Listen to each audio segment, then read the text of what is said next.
वाहिगुरू जी का खालसा वाहिगुरू जी की फतेह। बाई जी ਢੀਂਡਸਾ ਸਾਹਿਬ ਤੁਹਾਨੂੰ ਜੀ ਆਇਆਂ ਕਹਿੰਦੇ ਆ, ਸਾਰੀ ਟੀਮ ਨੂੰ ਜੀ ਆਇਆਂ ਕਹਿੰਦੇ ਆ ਜੀ। ਤੁਸੀਂ ਸਾਡੇ ਕੋਲੇ ਇੱਥੇ ਆਏ, ਇਸ ਧਰਨੇ 'ਚ ਆਪਦੀ ਸ਼ਮੂਲੀਅਤ ਦਿੱਤੀ। मैं दो चार गल्लां ही करनियां। पहली गल तो मैं एक सारी संगत नाल शेयर करनी सी भी हुण असीं बड़े भाषण दे लए, गल्लां समझातियां, लड़ाई सभ्याचारक आर्थिक विचारधारक पंजाब लड़ रहा, पंजाब आपदी होंद दी लड़ाई लड़ रहा। ये गल भी सारिआं नूं प्रवान हो गई, सह प्रवानत यह गल आ। असीं मंनदे हां भी अज पंजाब आपदी होंद दी लड़ाई लड़ रहा।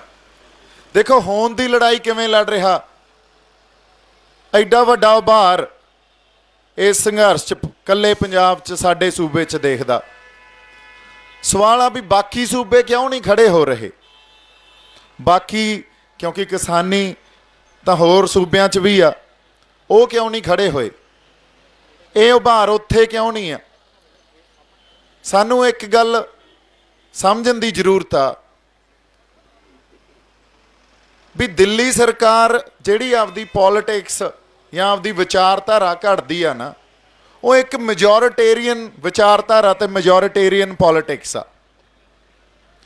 हुण मेजोरिटेरियन पॉलिटिक्स या विचारधारा दे सामने पंजाब एक माइनॉरिटी आ। असीं इत्थे जिहड़े सिद्धांत नाल जुड़े आ ते जिहड़ी सियासत नाल भी जुड़े आ, वो एक माइनॉरिटी दी सियासत आ, माइनॉरिटी दी आपदी एक विचारधारा ते साडा कल्चर आ, सभ्याचारक आ। सो पंजाब ने कदे भी दिल्ली दी सियासत कबूल नहीं की, प्रवान नहीं की। इस करके पंजाब कल्ला खड़ा अज, जिथे जिथे दिल्ली दी सियासत प्रवान आ उत्थे कोई संघर्ष नहीं, कोई उभार नहीं। उन्होंने यह कानून उन्हों के खिलाफ भी होण, पर वो भी भगतां वाली गल आ जिहड़ी आपां नूं सब पता भी मोदी साहब जिंदाबाद, वो यही गल समझदे आ। इदू उत्ते देखते ही नहीं, मर जान, आपदियां जमीनां तो पट्टे जान, खुर जान, थिड़क जान आपदे सिद्धांतां तो, उन्हां नाल कोई मतलब नहीं। क्योंकि जिहड़ी विचारधारा या मानसिकता दिल्ली चलाउंदी आ, वो उत्थे प्रवानत आ ते सानू नहीं। हुण साडी धरती नाल साडा सभ्याचार भी जुड़िया, साडी सियासत भी जुड़ी आ। ये गल तां सानू सारिआं नूं पता। इस करके उभार पंजाब च ते बाकी थावां ते है नहीं। जे असीं एक्सपैक्ट भी करांगे, वो कानूनां नूं कल्ली आर्थिकता दी नीति तो देखदे आ। असीं कल्ली आर्थिकता नहीं। इस करके आपां वार-वार कह रहे हां MSP दी लड़ाई नहीं है, साडे सभ्याचार ते हमला, साडी सिद्धांतां ते साडे फलसफिਆਂ ते हमला। ते असीं जे पंजाब तो सानू खोर दिता गया, इत्थों ये कानूनां राहीं या पहला भी जिहड़ा खेतीबाड़ी मॉडल सानू दिता गया, वो भी दिल्ली ने साडे ते थोपिया ग्रीन रेवोल्यूशन दे एक टाइटल दे थले। जिहड़ा बाला देर सस्टेनेबल मॉडल नहीं सी, 20 साल ही चलना सी, 20-25 साल बड़ा उहदे तो लोकां ने वाह वाह होई भी असीं पैसे भी ज़्यादा कमाउण लग गए, झाड़ भी साडा बहुत ज़्यादा। पर जिहड़े लैवल ते प्रवास होया या हुण जिहड़ी वो स्टैगनेंट हो गई आ, एक साडा झाड़ आ जिहड़ा असीं कहने आ भी फसलों का झाड़, वो स्टैगनेंट हो गया, एक जगह आके रुक गया। तो इनपुट कॉस्ट बहुत ज़्यादा महंगी हो गई। इसदा मतलब वो खेतीबाड़ी मॉडल फेल हो गया। जे खेतीबाड़ी मॉडल पुराना फेल हो गया, अज जरूरत की आ? अज जरूरत आ पंजाब कोले आपदा, पंजाब केंद्रित, पंजाब सेंट्रिक एक अग्रेरीयन मॉडल होवे, खेतीबाड़ी मॉडल होवे। हुण इस गल नूं समझण दी बहुत साडे लई जरूरत आ। असीं कहने आ साडे पाणीआं दा मसला, साडी भाषा दा मसला, साडे प्रवास दा मसला, ये इंटर रिलेटिड चीज़ां सारियां, इन्हां नूं समुच्चता च देखिया जाना चाहिए। जे असीं नखेड़ के देखांगे तो साडा फौण ही पैना किते। वापस फिर मैं किसानी ते आउणा। किसानी दा साडे कोले एक इवॉल्व होया होया बाई जी मॉडल सीगा, जिहड़ा 1849 तक साडे कोले रहा। वो मॉडल इवॉल्व होया सी, किसी ने घड़ के सानू नहीं दिता सी। पंजाब चों लोकां ने समय दे नाल भी पंजाब दीयां फसलां किहड़ियां होणीਆਂ ਚਾਹੀਦੀਆਂ, पंजाब दी खेतीबाड़ी किवें होनी चाहिदी आ। जदों खेतीबाड़ी दी गल करदे आ, खेतीबाड़ी 'च पशु धन, रुख, पंछी, फसलां बीजणियां, वड्ढणियां, ਤੇ ਵਾਤਾਵਰਨ, ਇਹ ਸਭ ਕੁਝ ਆਉਂਦਾ। ਹੁਣ ਖੇਤੀਬਾੜੀ ਦੀ ਜਦੋਂ ਆਪਾਂ ਗੱਲ ਕਰਦੇ ਹਾਂ, ਇਹਨਾਂ ਚੀਜ਼ਾਂ ਦਾ ਸੁਮੇਲ ਆ ਜਿਹਨੂੰ ਆਪਾਂ ਕਹਿੰਦੇ ਹਾਂ ਖੇਤੀਬਾੜੀ। ਸੂਖਮ ਜੀ ਜਿਹੜੇ ਧਰਤੀ 'ਚ ਗੰਡੋਏ ਗੰਡੋਏ ਅੱਜ ਕੱਲ੍ਹ ਸਾਨੂੰ ਦਿੰਦੇ ਹੀ ਨਹੀਂ। ਸੋ ਇਹ ਇੱਕ ਇਵੋਲਵ ਹੋਇਆ ਮਾਡਲ ਸੀ ਸਾਡੇ ਕੋਲੇ। ਜਦੋਂ ਅੰਗਰੇਜ਼ ਸਰਕਾਰ ਆਈ, ਅੰਗਰੇਜ਼ ਸਰਕਾਰ ਨੇ ਇੱਕ ਆਪਦਾ ਮਾਡਲ ਘੜ ਕੇ ਦੇਤਾ ਪੰਜਾਬ ਨੂੰ, ਅਸੀਂ ਉਹਦੇ ਤੇ ਖੇਤੀ ਕਰਦੇ ਰਹੇ। ਫਿਰ ਦਿੱਲੀ ਸਰਕਾਰ ਆਈ, ਦਿੱਲੀ ਸਰਕਾਰ ਨੇ ਇੱਕ ਆਪਦਾ ਖੇਤੀਬਾੜੀ ਮਾਡਲ, ਜਿਹਦਾ ਸਭ ਤੋਂ ਪ੍ਰਤੱਖ ਰੂਪ ਸਾਡੇ ਸਾਹਮਣੇ ਉਦੋਂ ਆਇਆ ਜਦੋਂ 1966 'ਚ ਗ੍ਰੀਨ ਰੈਵੋਲਿਊਸ਼ਨ ਦੇ ਅਧੀਨ ਇਹਨਾਂ ਨੇ ਸਾਨੂੰ ਇੱਕ ਮਾਡਲ ਦਿੱਤਾ। ਪਰ ਉਹ ਮਾਡਲ ਫੇਲ ਹੋ ਗਏ ਆ। ਸਾਨੂੰ ਆਪਦੇ ਇੱਥੋਂ ਦੇ ਸਾਡੇ ਅਨੁਸਾਰ ਜਿਹੜਾ ਸਾਡੇ ਕਿਸਾਨਾਂ ਲਈ, ਮਜ਼ਦੂਰਾਂ ਲਈ ਲਾਹੇਵੰਦ ਮਾਡਲ ਹੋਵੇ, ਅੱਜ ਫੇਰ ਘੜਨਾ ਪੈਣਾ, ਉਹਨੂੰ ਇਵੋਲਵ ਕਰਾਉਣਾ ਪੈਣਾ। ਸੋ ਜ਼ਰੂਰਤ ਇਹ ਆ ਜਿਹੜਾ ਸਾਡੇ ਪਾਣੀਆਂ ਨੂੰ ਵੀ ਸੰਬੋਧਨ ਕਰੂਗਾ, ਸਾਡੇ ਵਾਤਾਵਰਨ ਨੂੰ ਸੰਬੋਧਨ ਕਰੂਗਾ, ਸਾਡੇ ਮੰਡੀਕਰਨ ਨੂੰ ਸੰਬੋਧਨ ਕਰੂਗਾ, ਸਾਡੀਆਂ ਫਸਲਾਂ ਕਿਹੜੀਆਂ ਹੋਣੀਆਂ ਚਾਹੀਦੀਆਂ, ਇਹਨਾਂ ਚੀਜ਼ਾਂ ਨੂੰ ਵੀ ਸੰਬੋਧਨ ਕਰੂਗਾ।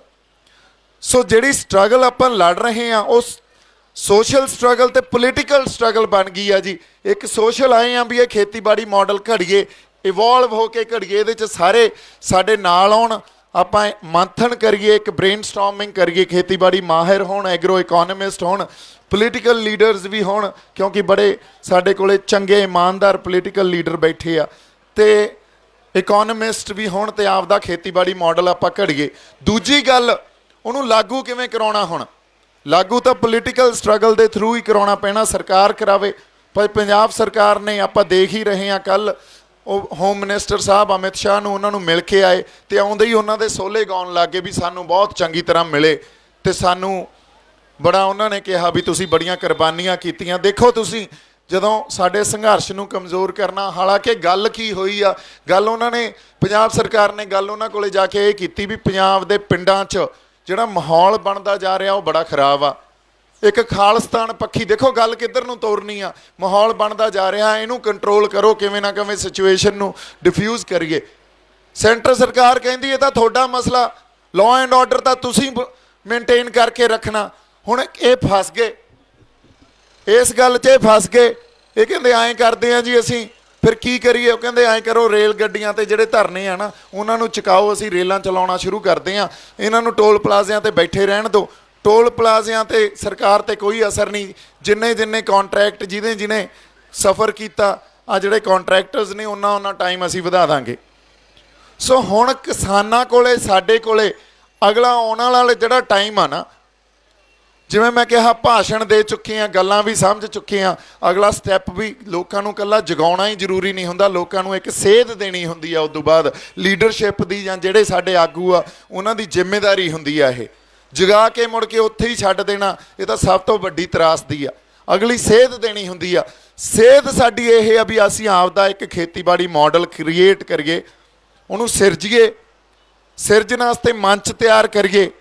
ਤੇ ਇਹ ਮੰਚ ਆਪਾਂ ਤਿਆਰ ਕਰਾਂਗੇ ਸ਼ੰਭੂ ਮੋਰਚਾ ਸ਼ਹਿਰਾਂ 'ਚ ਜਾਂ ਸੈਮੀ ਅਰਬਨ ਏਰੀਆ 'ਚ ਜਾ ਕੇ, ਜਿਹੜੇ ਸਾਡੇ ਬੁੱਧੀਜੀਵੀ ਖੇਤੀਬਾੜੀ ਮਾਹਿਰ ਲੋਕ ਆ, ਜਾਂ ਸਾਡੇ ਸਾਇੰਟਿਸਟ ਆ, ਐਗਰੋ ਇਕੋਨਮਿਸਟ, ਉਹਨਾਂ ਸਾਰਿਆਂ ਨੂੰ ਇਕੱਠਾ ਕਰਕੇ ਸਟੇਜਾਂ ਤੋਂ ਨਹੀਂ, ਇੱਕ ਰਾਊਂਡ ਟੇਬਲ ਕਾਨਫਰੰਸ ਦੇ ਥਰੂ ਆਪਾਂ ਇਹ ਇੱਕ ਮੁਹਿੰਮ ਛੇੜਾਂਗੇ, ਜਿਹਦੇ ਕਰਕੇ ਆਪਾਂ ਇੱਕ ਹੁਣ ਵੈਬਸਾਈਟ ਵੀ ਬਣਾਈ ਆ warispunjab.org, ਉੱਥੇ ਤੁਸੀਂ ਆਪਦੇ ਸੁਝਾਅ ਤੇ ਸਵਾਲ ਵੀ ਭੇਜੋ। ਅਗਲੀ ਗੱਲ ਜਿਹੜੀ ਮੈਂ ਕਰ ਰਿਹਾ ਸੀ ਵੀ ਭਾਸ਼ਣ ਬੜੇ ਦੇ ਲਏ, ਹੁਣ ਗੱਲਾਂ ਬਾਤਾਂ ਬਹੁਤ ਇੱਕ ਦੂਜੇ ਦੀਆਂ ਸਮਝ ਲਈਆਂ, ਅਸੀਂ ਨਿੰਦੀ ਜਿਹਨੂੰ ਮਰਜ਼ੀ ਜਿੰਨਾ ਜਾਈਏ, ਪਰ ਸਾਡਾ ਹੱਲ ਕਿਵੇਂ ਨਿਕਲਣਾ, ਉੱਧਰ ਨੂੰ ਤੁਰਨਾ ਪੈਣਾ। ਸਾਡੀ ਇੱਕ ਰਵਾਇਤ ਆ ਵੀ ਜਦੋਂ ਅਸੀਂ ਮੋਰਚੇ ਵਿੱਢਦੇ ਹਾਂ, ਕੋਈ ਸੰਘਰਸ਼ ਵਿੱਢਦੇ ਹਾਂ, ਤੇ ਉਦੋਂ ਅਖੰਡ ਪਾਠ ਸਾਹਿਬ ਦਾ ਪ੍ਰਕਾਸ਼ ਕਰਾਉਣੇ ਆ। ਆਉਣ ਵਾਲੇ ਦਿਨਾਂ 'ਚ, ਕਿਉਂਕਿ ਗੁਰੂ ਸਾਹਿਬ ਨੇ ਸਾਨੂੰ ਰਾਹ ਦਿਖਾਉਣਾ ਹੁੰਦਾ, ਅਰਦਾਸ 'ਚ ਬਹੁਤ ਵੱਡੀ ਪਾਵਰ ਆ। ਜਦੋਂ ਅਰਦਾਸ ਕਰਦੇ ਆ ਤੇ ਗੁਰੂ ਸਾਹਿਬ ਉਦੋਂ ਹੀ ਰਾਹ ਦਿਖਾ ਦਿੰਦੇ ਆ। ਪੰਜਾਬ ਅੱਜ ਜਿੱਥੇ ਖੜਾ, ਸਾਡੀ ਜ਼ਰੂਰਤ ਆ ਇਹ ਵੀ ਆਪਾਂ ਅਖੰਡ ਪਾਠ ਸਾਹਿਬ ਦਾ ਪ੍ਰਕਾਸ਼ ਕਰਾਈਏ ਤੇ ਗੁਰੂ ਸਾਹਿਬ ਨੂੰ ਅਰਦਾਸ ਕਰੀਏ, ਪੰਜਾਬ ਤੋਂ ਜੋ ਭੁੱਲਾਂ ਹੋਈਆਂ ਉਹ ਬਖਸ਼ਾਉਣ, ਕਿਉਂਕਿ ਸਾਡੀ ਜਿੱਤ ਗੁਰੂ ਸਾਹਿਬ ਕੋਲੇ ਪਈ ਆ। ਨਿਸ਼ਚੈ ਕਰ ਆਪਣੀ ਜੀਤ ਕਰੂੰ, ਸਾਨੂੰ ਨਿਸ਼ਚਾ ਕਰਨਾ ਪੈਣਾ ਇਸ ਗੱਲ ਦਾ, ਸਾਡੀ ਜਿੱਤ ਗੁਰੂ ਸਾਹਿਬ ਕੋਲੇ ਪਈ ਆ।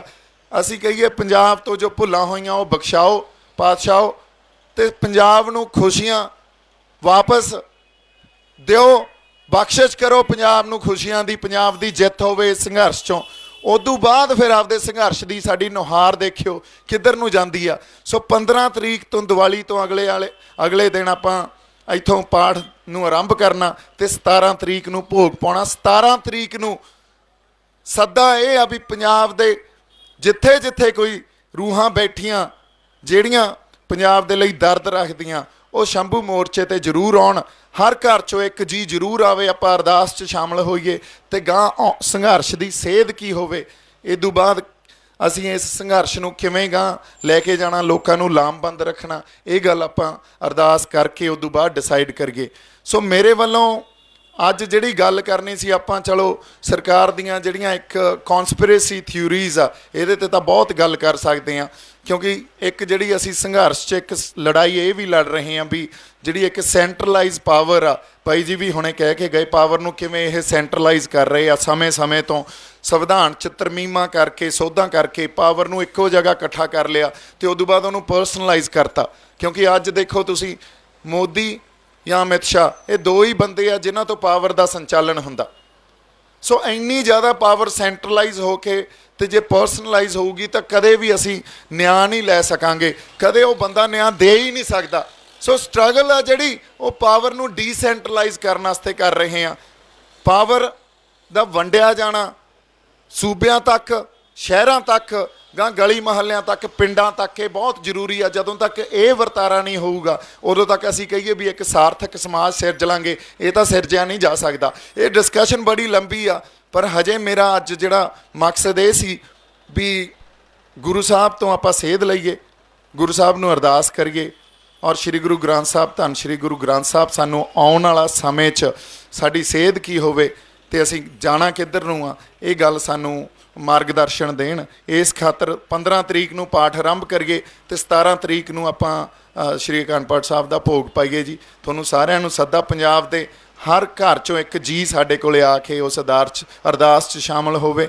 ਸੋ ਕਿਉਂਕਿ ਆਪਾਂ ਜਦੋਂ ਮੋਰਚਾ ਆਰੰਭਿਆ ਤਾਂ ਜਜ਼ਬਾਤਾਂ ਦੇ ਆਧਾਰ 'ਤੇ ਹੀ ਮੋਰਚਾ ਆਰੰਭਿਆ, ਕੋਈ ਪੋਲੀਟੀਕਲ ਏਜੰਡਾ ਤਾਂ ਆਪਣਾ ਹੈ ਨਹੀਂ।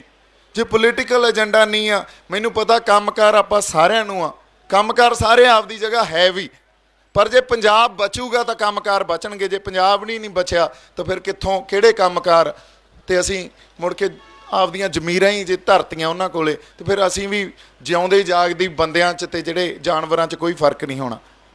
ਬੰਦਿਆਂ 'ਚ ਫਰਕ ਤਾਂ ਇਹੀ ਆ ਨਾ, ਸਾਡੇ 'ਚ ਸਾਡੀ ਚੇਤਨਤਾ ਵੀ ਹੁੰਦੀ ਆ, ਅਸੀਂ ਕਰਨਾ ਕੀ, ਆਪਦੇ ਸਮਾਜ ਖਾਤਰ ਕਿਵੇਂ ਜਿਉਣਾ, ਲੋਕਾਂ ਦੇ ਹੱਕਾਂ ਖਾਤਰ ਕਿਵੇਂ ਆਪਦੀ ਆਵਾਜ਼ ਬੁਲੰਦ ਕਰਨੀ ਹੈ। ਇਹ ਤਾਂ ਬੜਾ ਇੱਕ ਮੌਲਿਕ ਜਿਹਾ ਸਾਡਾ, ਮੈਨੂੰ ਲੱਗਦਾ ਜਿਹੜਾ ਇੱਕ ਡਿਊਟੀ ਹੋਣੀ ਚਾਹੀਦੀ ਆ। ਸੋ ਸੈਂਸ ਆਫ ਰਿਸਪੌਂਸਿਬਿਲਿਟੀ ਜਿਹੜੀ ਸਾਡੀ ਅੱਜ ਤੁਸੀਂ ਇੱਥੇ ਤਾਂ ਹੀ ਆਏ ਹੋ ਨਾ, ਇੱਕ ਸੈਂਸ ਆਫ ਰਿਸਪੌਂਸਿਬਿਲਿਟੀ ਆ ਸਾਡੇ 'ਚ। ਸੋ ਇਹਨੂੰ ਹਜੇ ਬਰਕਰਾਰ ਰੱਖਿਓ, ਇਸ ਜਜ਼ਬੇ ਨੂੰ ਬਰਕਰਾਰ ਰੱਖਿਓ, ਲੰਬਾ ਲੈ ਕੇ ਜਾਣਾ ਸੰਘਰਸ਼ ਲੰਬਾ। ਮੇਰੇ ਵੱਲੋਂ ਬਹੁਤ ਸਾਰਾ ਪਿਆਰ ਤੇ ਸਤਿਕਾਰ, ਜੀ ਆਇਆਂ ਨੂੰ ਤੁਹਾਨੂੰ ਸਾਰਿਆਂ ਨੂੰ ਜੀ। ਅੱਗੇ ਵੀ ਤੁਹਾਡੀ ਸਾਰਿਆਂ ਦੀ ਸ਼ਮੂਲੀਅਤ ਦੀ ਜ਼ਰੂਰਤ ਆ। ਜਿਉਂਦੇ ਵਸਦੇ ਰਹੋ। ਵਾਹਿਗੁਰੂ ਜੀ ਕਾ ਖਾਲਸਾ, ਵਾਹਿਗੁਰੂ ਜੀ ਕੀ ਫਤਿਹ।